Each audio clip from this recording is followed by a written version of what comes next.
تسليما اللهم صل على محمد وعلى آل محمد كما صليت على إبراهيم وعلى آل إبراهيم إنك حميد مجيد اللهم بارك على محمد وعلى آل محمد كما باركت على إبراهيم وعلى آل إبراهيم إنك حميد مجيد সকল প্রশংসার মালিক কে? সকল ক্ষমতার উৎস কে? কেউ যেটা পারে না পারে কে? সে আল্লাহর দরবারে আমরা শুকরগুজার হচ্ছি, পড়ে নিচ্ছি কালিমাতুশ শুকর আলহামদুলিল্লাহ। সবাই গলা খুলে আওয়াজ করে পড়ুন, রব্বানা লাকাল হামদ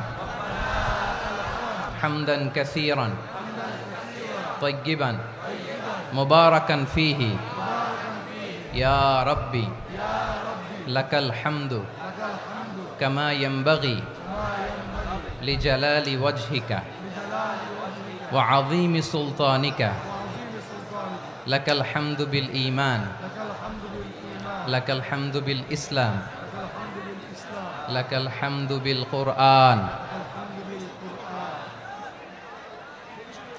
মরহুম মাওলানা শহীদুল্লাহ স্মৃতি সংসদ ও পেকুয়া সমাজ উন্নয়ন পরিষদের যৌথ উদ্যোগে আয়োজিত আজকের এই অষ্টম তাফসীরুল কোরআন মাহফিলের সম্মানিত সভাপতি, প্রধান অতিথি, বিশেষ অতিথি, মঞ্চে উপবিষ্ট মেহমানবৃন্দ এবং দেশ বরেণ্য প্রথিতযশা ওলামায়ে কেরাম যারা সকাল 10টা থেকে আজকের এই বিশাল তাফসীরুল কোরআনের ময়দানে আলোচনা করেছেন, আমি সবার প্রতি কৃতজ্ঞতা, অভিনন্দন, মোবারকবাদ জানিয়ে শুরু করছি। আল্লাহ রাব্বুল ইজ্জত জালালের দরবারে শুকরিয়া জ্ঞাপনের পাশাপাশি আমি আপনাদের শুকরিয়া জানাই যারা কক্সবাজারের বিভিন্ন থানা থেকে, চট্টগ্রামের বিভিন্ন থানা থেকে এবং বাংলাদেশের বিভিন্ন জেলা থেকে আজকের আমাদের এই প্রোগ্রামে প্রায় দীর্ঘ 5 বছর পর যে তাফসীরুল কোরআনের প্রোগ্রাম দিয়ে এবছর আমরা প্রোগ্রাম শুরু করছি, সেই প্রোগ্রামে আপনারা জয়েন করেছেন। আপনাদের সবাইকে অন্তরের অন্তঃস্থল থেকে শুভেচ্ছা জানাই। আমি অন্তরের অন্তঃস্থল থেকে শুভেচ্ছা জানাতে চাই আমার প্রিয় সাংবাদিক বন্ধুদের, electronics media, printing media, YouTuber ভাইদের। আজকে এই প্রোগ্রামের শান্তি শৃঙ্খলা নিরাপত্তার দায়িত্বে নিয়োজিত ছিল পুলিশ বাহিনী, বিডিআর বাহিনী, তারপরে র্যাব, দেশপ্রেমিক সেনাবাহিনী এবং পেকুয়ার ভলান্টিয়ার্স ভাইয়েরা, যারা যেভাবে আজকের প্রোগ্রামকে সার্থক করার জন্য আপনারা শ্রম দিয়েছেন, সময় দিয়েছেন, মেধা দিয়েছেন, উপস্থিত হয়ে প্রোগ্রামকে সার্থক করেছেন, আমি সবাইকে শুভেচ্ছা এবং মোবারকবাদ জানিয়ে শুরু করতে চাই। সম্মানিত ভাইয়েরা, আমাদের সময় হাতে খুব কম।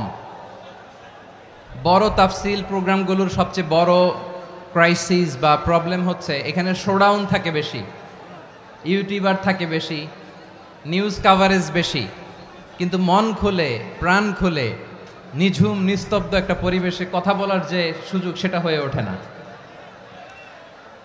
কিন্তু আমরা একটু কষ্ট করলে, একটু স্যাক্রিফাইস করলে এটা সম্ভব। আমি শুরুতে হাত জোর করে আল্লাহর ওয়াস্তে আপনাদেরকে চুপ থাকতে বলেছি। কোনো ভলান্টিয়ার্স আপনাকে বলবে না, একজন আরেকজনকে বলবে না, একে অন্যকে বলার দরকার নাই, থামো, সরো, জায়গা নাই, কিছু বলার দরকার নাই, শুধু চুপ থাকতে হবে মেহেরবানি করে কয়েকটা মিনিট। আল্লাহর ওয়াস্তে যদি মেহেরবানি করে চুপ থাকতে পারেন, কয়েকটা কথা শেয়ার করবো ইনশাআল্লাহ। এইদিকে চুপ হয়ে গেছে মাশাআল্লাহ, এই দিকটাতেও আল্লাহর ওয়াস্তে ধাক্কা ধাক্কি জায়গা না হলে পেছনে চলে যাও, আমাকে দেখা লাগবে জরুরি না তো, এলইডি আছে ওখানেও দেখা যাবে, ওখানে চলে যাও। ধাক্কা ধাক্কি করে ঘেমে ঘরমাক্ত হয়ে কি একটা কঠিন অবস্থা।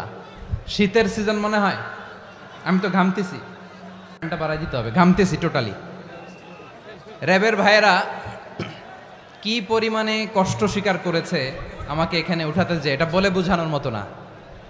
তো আমাদের দেশের ভাইয়েরা ইমোশনাল, আবেগী, অনেক আবেগ দিয়ে অনেক কিছু আমরা হারাই, ভুল করি, আমরা বুঝি না, লং রানে আমরা চিন্তা করতে পারি না।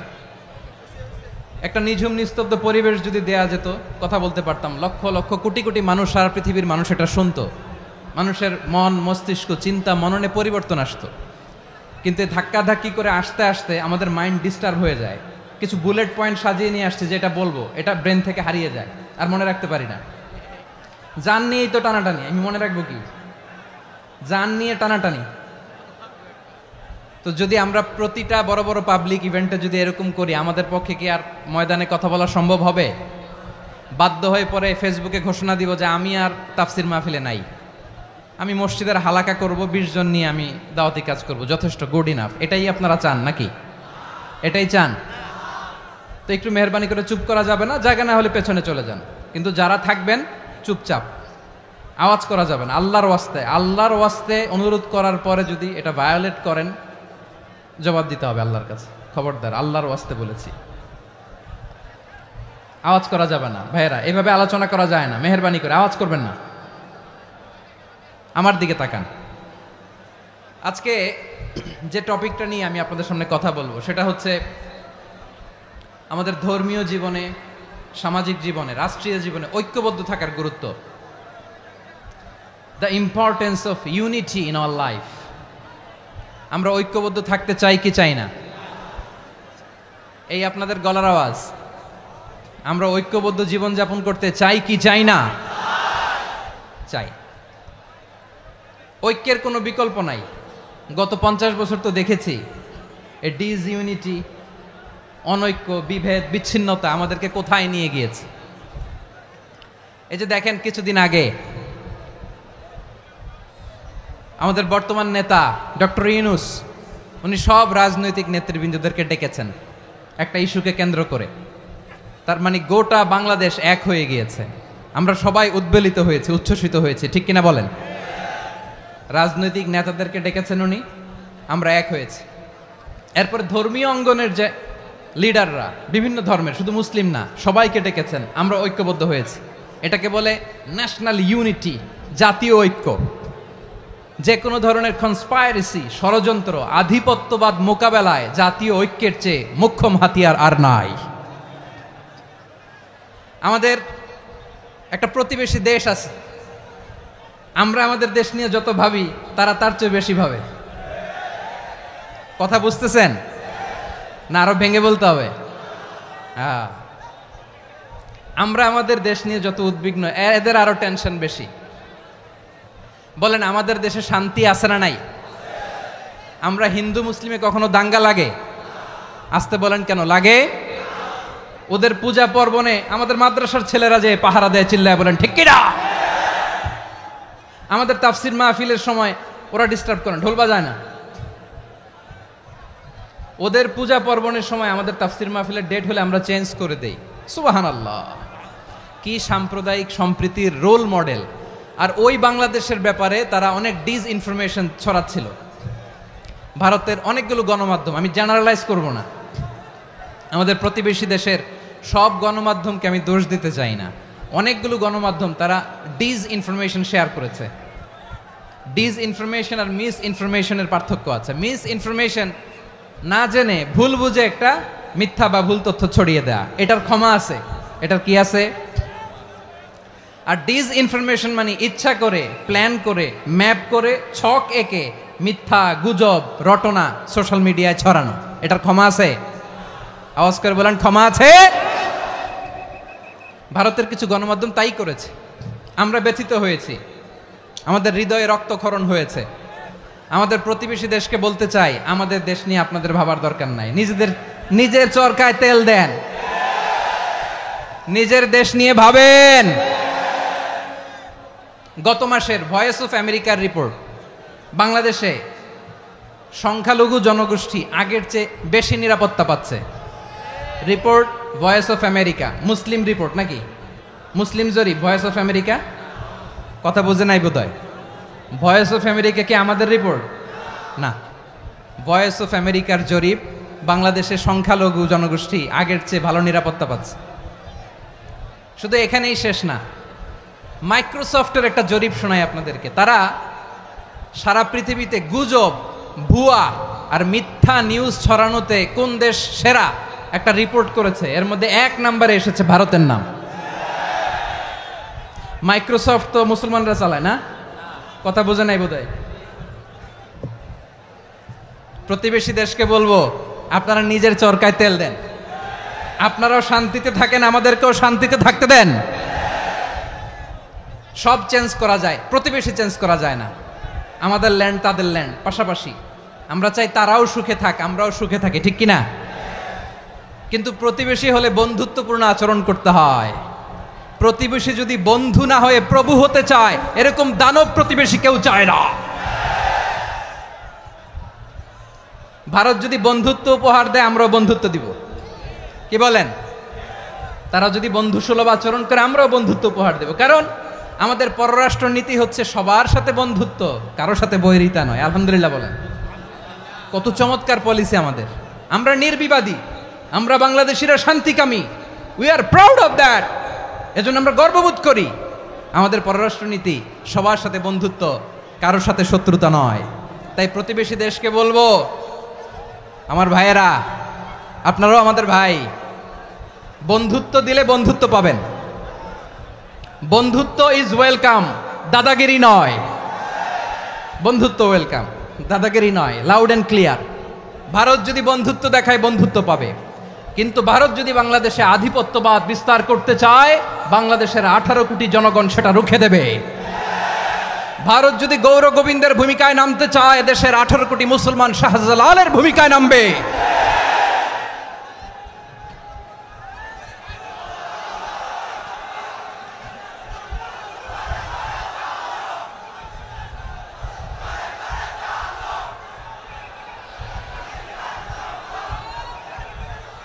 প্রিয় ভাইয়েরা, আমরা বন্ধুত্বে বিশ্বাসী, শত্রুতায় নই, ঠিক কিনা বলেন?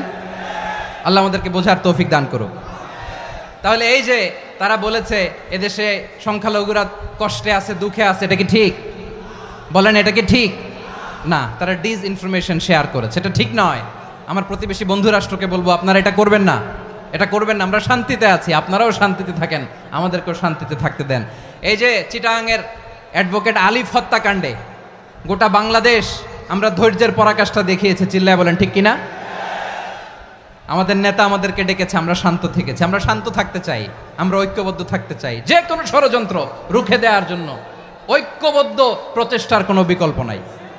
তাই আজকের আলোচনার ছোট্ট একটা টপিক আমি শিরোনাম ঠিক করেছি, আমাদের জীবনে, সমাজ জীবনে, ধর্মীয় জীবনে, রাষ্ট্রীয় জীবনে ঐক্যবদ্ধ থাকার গুরুত্ব। এবার আওয়াজ করে পেকুয়ার ভাইয়েরা বলেন, আমরা ঐক্যবদ্ধ জীবনযাপন করতে চাই কি চাই না? আল্লাহ তাআলা সে নির্দেশনাই দিচ্ছেন। আল্লাহ তাআলা ইরশাদ করছেন, ওয়া'তাসিমু বিহাবলিল্লাহি জামিআন ওয়া লা তাফাররাকু ওয়াযকুরু নি'মাতাল্লাহি আলাইকুম إذ كنتم أعداء فألف بين قلوبكم فأصبحتم بنعمته إخوانا وكنتم على شفا حفرة من النار فأنقذكم منها كذلك يبين الله لكم آياته لعلكم تهتدون الله أكبر পড়েন। আল্লাহ বললেন, ও গোলামেরা শোনো, ওয়া'তাসিমু বিহাবলিল্লাহি জামিআ, ও আমার গোলামেরা সবাই মিলে আল্লাহর রশিকে আঁকড়ে ধরো। আল্লাহর রশি হলো ইসলাম, আল্লাহর রশি হলো কোরআন। আল্লাহ বললেন, কোরআনকে আঁকড়ে ধরো, ইসলামকে আঁকড়ে ধরো। একা একা আঁকড়ে ধরলে চলবে না, জামিয়া, সবাই মিলে আঁকড়ে ধরো। এই আদেশটা আমাদের জন্য দান করেছেন কে? আল্লাহ তাআলার নির্দেশ, ওয়া'তাসিমু বিহাবলিল্লাহি জামিআ, সবাই মিলে আল্লাহর রশিকে আঁকড়ে ধরো। হাবলুল্লাহ মানে আল্লাহর রশি। হাবলুল্লাহ মানে কি? রশি। এই হাবলুল্লাহ, আল্লাহর রশি বা আল্লাহর রজ্জু দ্বারা উদ্দেশ্য হচ্ছে ইসলাম। আল্লাহর রশি দ্বারা উদ্দেশ্য কি? তাফসিরে অনেক ব্যাখ্যা এসেছে। এরকম পরিস্থিতিতে তাফসিরের সূক্ষ্ম সূক্ষ্ম বিষয়গুলো আমরা শোনাতে চাই, কিন্তু পরিবেশ হয়ে ওঠে না। আল্লাহর রজ্জু বা আল্লাহর রশি দ্বারা উদ্দেশ্য হচ্ছে ইসলাম। আল্লাহর রজ্জু বা আল্লাহর রশি দ্বারা উদ্দেশ্য হচ্ছে কোরআন। কারণ কোরআন আমাদেরকে ঐক্যবদ্ধ করে, ইসলাম আমাদেরকে ঐক্যবদ্ধ করে। চিল্লায় বলেন ঠিক কিনা? এজন্য আল্লাহ বললেন, তোমরা আমার রশিকে আঁকড়ে ধরো, বিচ্ছিন্ন হয়ে না। আমার দেয়া নেয়ামতগুলো স্মরণ করো। যখন তোমরা ছিলে শত্রু, তোমাদের মধ্যে হৃদয়ে আমি আল্লাহ ভালোবাসা ঢেলে দিলাম। ফলে তোমরা সবাই ভাই ভাই হয়ে গেলে। তোমরা সবাই ছিলে জাহান্নামের কিনারায় জ্বলন্ত অগ্নিকাণ্ডের পাশে, আমি আল্লাহ দয়া করে ঈমানের বদৌলতে তোমাদেরকে আগুন থেকে ফেরালাম। আমি আল্লাহ দয়া করে তোমাদেরকে জান্নাতের পথ দেখিয়ে দিলাম। সুবহানাল্লাহ পড়েন। এমন পথ দেখালাম যেই পথ তোমাদেরকে জান্নাতে নিয়ে যাবে, পথের দিশা তোমরা পাবে। লাআল্লাকুম তাহতাদুন। প্রিয় ভাইরা, তাহলে আমাদের যে ঐক্যবদ্ধ থাকতে হবে, এই নির্দেশটা কার? নাকি মন মতো আমি বানায় বলতেছি? আওয়াজ করে বলুন, নির্দেশটা কার? আল্লাহর। তাহলে আমাদেরকে ঐক্যবদ্ধ জীবন যাপন করতে হবে। প্রিয় ভাইরা, ইসলাম আমাদেরকে ঐক্যবদ্ধ করে। ইসলাম আমাদেরকে কি করে? সংঘবদ্ধ করে, ঐক্যবদ্ধ করে। বিচ্ছিন্ন হওয়া যাবে না। বিরোধ, বিচ্ছিন্নতা, মতানৈক্য এগুলো আমাদেরকে ধ্বংস করে, আমাদেরকে দুর্বল করে। আর আমাদের ঐক্যবদ্ধ প্রচেষ্টা আমাদেরকে বিজয়ের দিকে এক ধাপ এগিয়ে নেয়। চিল্লায় বলেন ঠিক কিনা? এজন্য আল্লাহ বললেন, ওয়াতাসিমু বিহাবলিল্লাহি জামিআ। তোমরা আল্লাহর রশিকে আঁকড়ে ধরো, তোমরা ঐক্যবদ্ধ জীবন যাপন করো, তোমরা বিচ্ছিন্ন হইও না। বিচ্ছিন্ন হইলে লস, ঐক্যবদ্ধ হলে সেখানে কল্যাণ আছে না নাই? মাইকে কি সমস্যা হয়েছে কোনো? হ্যাঁ, এবার ঠিক আছে। প্রিয় ভাইয়েরা, শেষ করে দেই না? তাইলে শেষ করে দিব তো। গত 2 দিন আগে এসে বসে আছেন, আর আমি আসার 20 মিনিটের মধ্যে উঠে যাচ্ছেন কেন? আর সহ্য হচ্ছে না? আর পারতেছেন না? হ্যাঁ, বসেন। যাদের খুব জরুরত তাদেরকে বের হইতে দেন। অনেকে সকাল থেকে বসে আছে, ওয়াশরুমে যেতে হবে, সারাদিন কিছু খায় নাই, পাগলের মতো বসে আছে। আমি জানি, সব রিপোর্ট আছে আমার কাছে। মেহেরবানি করে বিশৃঙ্খলা করবেন না, আল্লাহর ওয়াস্তে, আল্লাহর ওয়াস্তে। যাদের কষ্ট হচ্ছে বের হয়ে যান। আরো কয়েক মিনিট কথা বলে আমরা শেষ করব। আল্লাহর ওয়াস্তে, আল্লাহর ওয়াস্তে বলার পরেও এরকম বিশৃঙ্খলা করা মোটেও কাম্য নয়। প্রিয় ভাইয়েরা, আল্লাহর ওয়াস্তে, এই শব্দটা কতবার ইউজ করেছি আমি, আল্লাহর ওয়াস্তে। আপনার বুক কাঁপে না? হ্যাঁ, ভয় হয় না আল্লাহর? একটু থামেন, একটু থামেন, মেহেরবানি করে, মেহেরবানি করে। এই তো, হ্যাঁ, মাশাআল্লাহ। আল্লাহর ওয়াস্তে। প্রিয় ভাইয়েরা, ঐক্যবদ্ধ হতে হবে আমাদেরকে। আদেশটা কার? একটু আওয়াজ করবেন। ঐক্যবদ্ধ জীবন যাপন করতে হবে। আদেশটা কার? আমাদের আগে যে সমস্ত জাতিগোষ্ঠী ধ্বংস হয়েছে, বিভেদের কারণে হয়েছে। বিশ্বনবী বলেন, বুখারীর বর্ণনা, ফাইন্নামা আহলাকাল্লাযীনা মিন ক্বাবলিকুম কাসরাতু মাসাইলিহিম ওয়া ইখতিলাফুহুম আলা আম্বিয়াইহিম। তোমাদের আগে ইহুদি নাসারারা যারা ধ্বংস হয়েছে, আমার গজবে উপনীত হয়েছে, 2টা কারণ ছিল। নাম্বার 1, কাসরাতু মাসাইলিহিম, বেশি প্রশ্ন করত, প্রয়োজনে অপ্রয়োজনে নবীরে প্রশ্ন করে আটকাইতে চাইতো, এরকম ডাকাত ছিল তারা। 2 নাম্বার কারণ, ওয়াখতিলাফুহুম আলা আম্বিয়াইহিম, ইখতিলাফ করার কারণে, বিভেদের কারণে, পারস্পরিক বিরোধে জড়ানোর কারণে তারা ধ্বংস হয়েছে। এখন বলেন, আমরা কি আল্লাহর গজব চাই? আমরাও কি তাদের মতো ধ্বংস হতে চাই? এজন্য আল্লাহ তাআলা সূরা আল ইমরানের 105 নম্বর আয়াতে বললেন, ওয়ালা তাকুনু কাল্লাযীনা তাফাররাকু ওয়াখতালাফু মিন বা'দি মা জাআহুমুল বাইয়িনাত ওয়া উলাইকা লাহুম আযাবুন আযীম। খবরদার, প্রমাণ পাওয়ার পরেও, দলিল নাজিল হওয়ার পরেও যারা বিরোধ করেছে, ইখতিলাফ করেছে, বিচ্ছিন্ন হয়েছে, খবরদার তোমরা তাদের মতো হও না। যদি তাদের মতো হও তাহলে জেনে রাখো, ওয়া উলাইকা লাহুম আযাবুন আযীম, তাদের জন্য আমি মর্মন্তুদ শাস্তি প্রস্তুত করে রেখেছি। যারা বিচ্ছিন্ন হয়েছে, বিরোধ করেছে, তারা কারা? ইহুদি নাসারারা। এই আয়াতের তাফসীরে কাল্লাযীনা তাফাররাকু ওয়াখতালাফু, যারা বিচ্ছিন্ন হয়েছে, বিরোধ করেছে, তারা কারা? মুফাসসিরিন ইকরাম বলেছেন তারা ইহুদি নাসারারা। আওয়াজ করে বলুন তো, তারা কারা?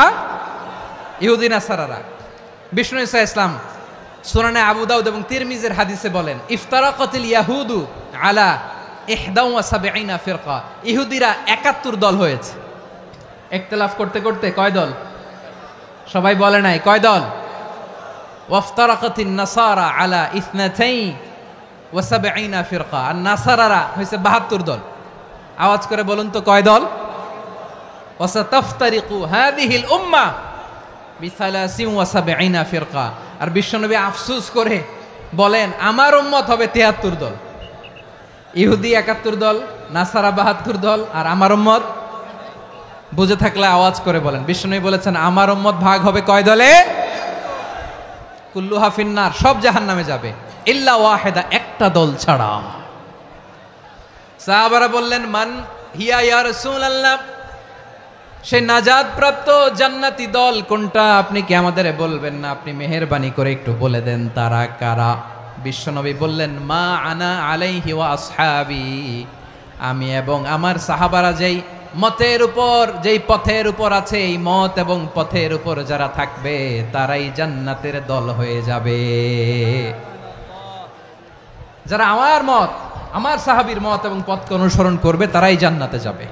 তাহলে প্রিয় ভাইয়েরা, আমরা কি আর ইখতিলাফ করব, কাদা ছোড়াছুরি করব? করবেন না যে বোঝাই তো যাচ্ছে দৃশ্য দেখে। ধাক্কাধাক্কি যে আপনারা করবেন না, আপনাদের এই যে আমলনামা তো আমার কাছে আছে। পেকুয়ার ভাইয়েরা, এটা তো আমার ওয়ার্ম আপ প্রোগ্রাম। আমার বিভাগীয় প্রোগ্রাম হচ্ছে 8 বিভাগে 8টা। কয়টা? এটা কেন নিলাম? নেয়ামতুল্লাহ নিজামীর জ্বালা থেকে বাঁচার জন্য নিলাম। ওর জ্বালাতনে ও পারে না মালয়েশিয়া থেকে আমরা টেনে নিয়ে আস, চার্টার ফ্লাইট ভাড়া করে পারে না নিয়ে আস। এমন কোনো মাধ্যম নাই, এমন কোনো ওয়ে নাই সে ধরে নাই। আর তার কাছে আমার কাছে তার দাবিও আছে, কারণ এর আগে 2-3 বার আসার কথা ছিল, কয়েকবার এসে এসে ফিরে গেছি, অনুমতি হয় নাই। এখন দাবার গুটি পাল্টে গেছে, দাবার গুটি পাল্টে গেছে। এক মাঘে শীত যায় না, কিন্তু আমরা স্মরণে রাখি না, ভুলে যাই। এটাই বড় আফসোস প্রিয় ভাইরা। তো এটা ওয়ার্ম আপ প্রোগ্রাম, এটা ওয়ার্ম আপ উদ্বোধনী প্রোগ্রাম, বিভাগীয় প্রোগ্রাম আমার জানুয়ারি থেকে শুরু। তো যা যা করছেন আমার সাথে পেকুয়াতে সব কিন্তু বয়ান দিব, ওই জায়গায় সব বলে দিব পেকুয়াবাসী কি করছে। আমি তো ভাবছি পেকুয়ার জেনারেশন জি আমাকে এমনভাবে রিসিভ করবে, আমার কোনো ব্যাক পেতে হবে না, কষ্ট পেতে হবে না। আমাকে স্মার্টলি তারা স্টেজে রিসিভ করবে, স্মার্টলি তারা সেফ এন্ট্রি সেফ এক্সিট দিবে। তো বাস্তবে তো উল্টা, একেবারে উল্টা। আমি জানি জায়গা নাই, ওই যে দেখছেন উত্তর রেডিয়াস। আমি জানি যে ধারণ ক্ষমতার অনেক বেশি লোক হয়ে গেছে, এটা আমি জানি। ভালোবাসা কোনো আইন কানুন দিয়ে মাপা যায় না, এটা আমি জানি। এটা যে ভালোবাসার বহিঃপ্রকাশ এটাও আমি বুঝি। ভালোবাসাকে আটকায় রাখা যায় না। এটা যে ভালোবাসার অগ্নিস্ফুলিঙ্গ, এটারে কোনো কিছু দিয়ে দামায় রাখা যাবে না, এটা আমি টের পাই। এজন্যই মনকে বুঝতে যেটা ভালোবাসা। মেহেরবানি করে অল্প কয়েকটা মিনিট একটু সুশৃঙ্খল আমার সাথে থাকতে হবে, আল্লাহর ওয়াস্তে, আল্লাহর ওয়াস্তে। প্রিয় ভাইয়েরা, তাহলে আমরা ঐক্যবদ্ধ জীবনযাপন করতে চাই, ঠিক কিনা বলেন? এবার বলেন ঐক্যের ভিত্তি কি? আমরা যে ঐক্যবদ্ধ হব কিভাবে? সবাই বলে ঐক্য চাই, ঐক্যবদ্ধ হতে চাই। ঐক্যের ভিত্তি কি বলেন? ঐক্যের ভিত্তি হচ্ছে তাওহীদ। আওয়াজ করে বলতে হবে সবাই, ঐক্যের ভিত্তি কি? যেই বলবে লা ইলাহা ইল্লাল্লাহ, ও আমার ভাই, তার জন্য আমার হৃদয়ে দরদ, মায়ামাখা দরদ, ভালোবাসা আছে না নাই? তাওহীদ, এই মুসলিম উম্মার ঐক্যের ভিত্তি তাওহীদ। পেকুয়ার ভাইরা মনে রাখেন, মেসেজগুলো মনে রাখেন। মুসলিম উম্মার ইউনিটি, ঐক্য, এটার ভিত্তি হচ্ছে তাওহীদ। যেই পড়বে লা ইলাহা ইল্লাল্লাহ সে আমার কি? এজন্য বিষ্ণুই বলেন মান ক্বালা লা ইলাহা ইল্লাল্লাহ, যে ব্যক্তি বলবে লা ইলাহা ইল্লাল্লাহ মুখলিসান মিন কলবিহি, অন্তর থেকে যে পড়বে লা ইলাহা ইল্লাল্লাহ, দাখালাল জান্নাহ, সে জান্নাতি হয়ে যাবে। সুবহানাল্লাহ বলেন। যেই পড়বে লা ইলাহা ইল্লাল্লাহ সে কই যাবে? জান্নাতি হয়ে যাবে। তো এখন আমার সব ভাই যারাই লা ইলাহা পড়ছে জান্নাতে যাক, চাই কি চাই না? নাকি আপনি শুধু একাই জান্নাতে যেতে চান? একাই যেতে চান? জান্নাতে একা আমি যাব না তো ভাই, তোমাকেও জান্নাতে দলে নিতে চাই। সবাই বলেন জান্নাতে একা আমি যাব না তো ভাই, তোমাকেও জান্নাতে দলে নিতে চাই। আমাদের জান্নাতের দল ভারী হোক, আমরা চাই কি চাই না? যেই বলবে লা ইলাহা ইল্লাল্লাহ ওই আমার ভাই, সে জান্নাতে যাক, এটাও আমি চাই, ঠিক কিনা? নাকি সবাইরে জাহান্নামে পাঠাইয়া খালি আপনি জান্নাতে ঢুকবেন? আচ্ছা বলেন, সব গেছে জাহান্নামে, আপনি একা জান্নাতে, ওই জান্নাতে ভাল লাগবে আপনার? আকল খাটান। সব জাহান্নামে গেছে, যান। এ কাফের, ও জালেম, ও নাস্তিক, সব গেছে জাহান্নামে, আপনি একা জান্নাতে, ওই জান্নাতে ভাল লাগবে?